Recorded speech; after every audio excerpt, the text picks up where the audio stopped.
Hey there, Capricorns. Welcome to my channel. I'm Isaac. We're going to get into your tarot reading for the month of September 2024. We're going to shuffle up these cards.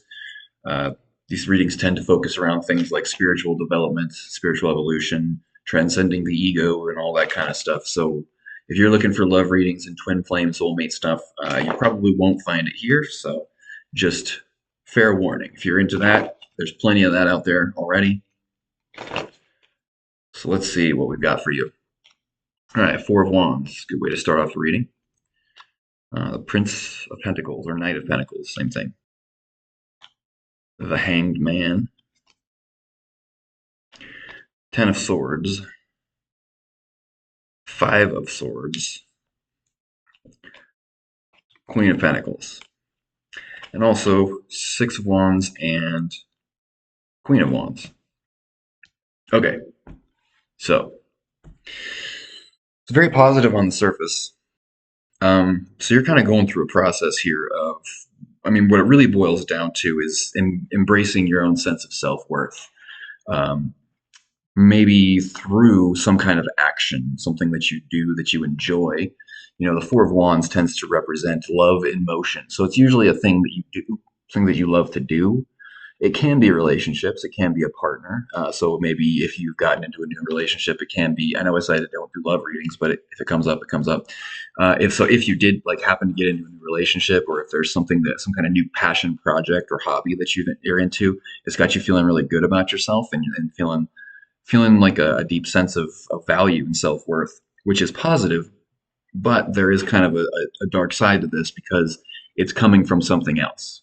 And when you base your self-worth on anything external to you, whether it's a person, situation, hobby, job, whatever, that thing is always subject to change. Everything is always changing all the time. And when that thing changes, it tends to it affects your self-worth, which can cause a lot of emotional pain. And I think that there's something here where with this Hanged Man and Ten of Swords, I think you really just hate sitting still. There's something like where you don't want to stop. You always want to keep yourself busy and occupied and moving forward with something. It's like you're all about progress, which is, surprise, Capricorn. Like that's what you guys are all about: slow, steady, constant progress. But that can kind of get out of hand, and it can, instead of just being something you are into because you just enjoy it, it can become a compensation. It can become a thing that you use to sort of prop up your sense of self-worth, something that should be coming from within that isn't based on anything external to you. And it's a long process, but in the near future here, we have the Five of Swords and the Queen of Pentacles. So this could be what I've just kind of mentioned, is that something starts to kind of go wrong, and this thing that you are now enjoying so much, when something starts to kind of go wrong with it, you start to realize that you have staked your sense of peace and well-being on external things, on material things. Queen of Pentacles represents many things, but in this context, what it really represents is like materialism. Basing your state of being, your emotions, your sense of self-worth and happiness in general on material circumstances. But like I said, those circumstances are always subject to change. Everything's always changing.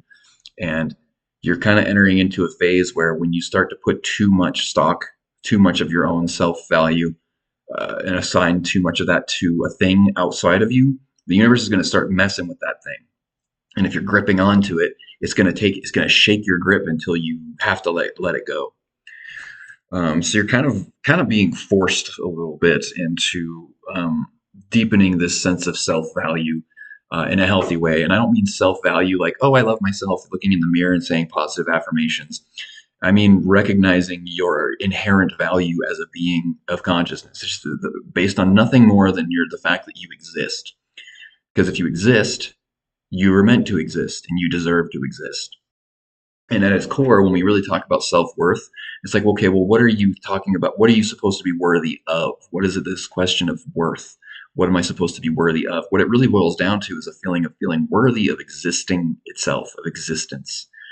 And human beings are kind of inherently nervous about this, about our sense of value in relationship to other things, our circumstances and people. And this sort of nervousness can lead to um, kind of just putting too much of yourself into titles, jobs, material possessions, relationships, and stuff like that. Um, but like I said, it's all about embracing that inherent sense of worth, which can be difficult because the only way to really do that is to move beyond your conditioning, the conditioned self that has been handed to you, your conditioned beliefs that came from your parents and from your from your environment, from your schooling, from your culture, all that kind of stuff. And so you're kind of going through that. So let me take a look at this here for a second. Okay, so what I was kind of getting at before I kind of lost my train of thought and had to pause the video for a second is that when you have that inherent sort of nervousness about your sense of value in relationship to other things and people, that makes it so that you ascribe your value and your sense of peace, your inner peace, to action, and that makes it so that you can't stop. It makes it so you can't relax, and when you try to stop and sit still, you feel very uncomfortable because there's this deep feeling of like I need to be doing more to make myself feel like I am worthy of existing, and it's not conscious. You don't People don't generally think of it that way, but the underlying sort of subconscious essence of it is that. Um, so the advice here is Six of Wands. Uh, Finding your sense of confidence through, well, actually, we have the Queen of Wands here too as part of the one of the sort of modifier card. This could be advice, or it could also be kind of a warning against something. Be careful of putting your sense of being, there's a sort of sense of being elevated above others with the Six of Wands. Kind of, there's a sense of confidence that comes with that, but again, is really based on all these other people looking up to this person in the card here. And I think there could be a tendency to um, do that and use, the Queen of Wands can kind of be like, I always call it like the hot chick of the tarot. It's like attractive people. So maybe this is a relationship here with this Four of Wands. Maybe it is that you've gotten into a relationship that has got you feeling really good about yourself. But then when certain things start to happen, certain bits of turbulence start to come up in that relationship, then everything starts to kind of, then you start to realize just how dangerous it is to base your sense of self-worth on other people's opinions of you, especially when it comes to relationships. So it could be that you've found an attractive new partner in your life, and that being with this person makes you feel good about yourself. But relationships are change a lot. People shift and are very dynamic.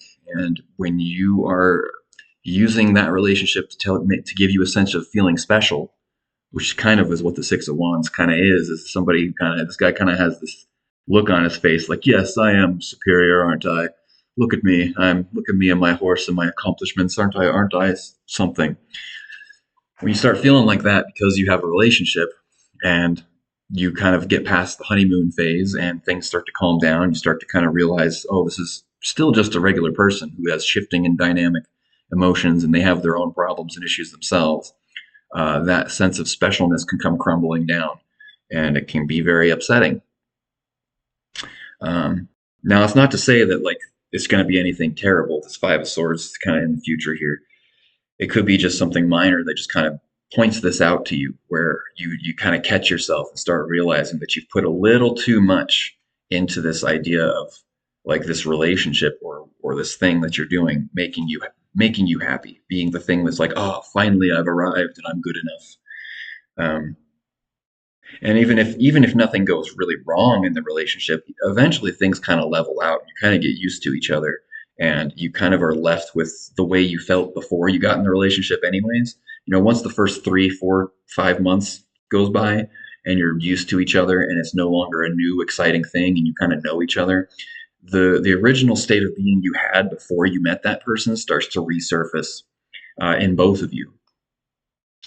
And the more rooted you are in your own sense of being, then the more resilient you're going to be, and the less it's going to affect you when your partner isn't being the person you want them to be at a certain time, or they don't act the way that you are expecting them to act.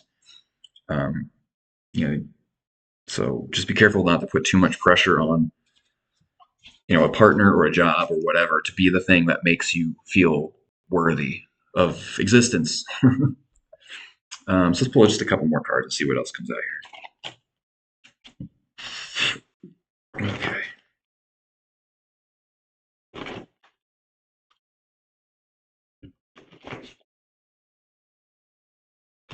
All right. So we got the Star, the Tower, and the World. So I think you're about to really recognize, like in the near future, you're going to see what I'm talking about here very clearly. The Star, typically the Star is, in the tarot, the Star is the card that comes after the Tower. So once the Tower moment happens and things kind of come, the Tower kind of represents an aspect of the ego kind of being knocked down. Once that happens, the Star is the subsequent awakening that happens afterwards, and the clarity that comes once the Tower has fallen. And then the World is kind of the end of a cycle.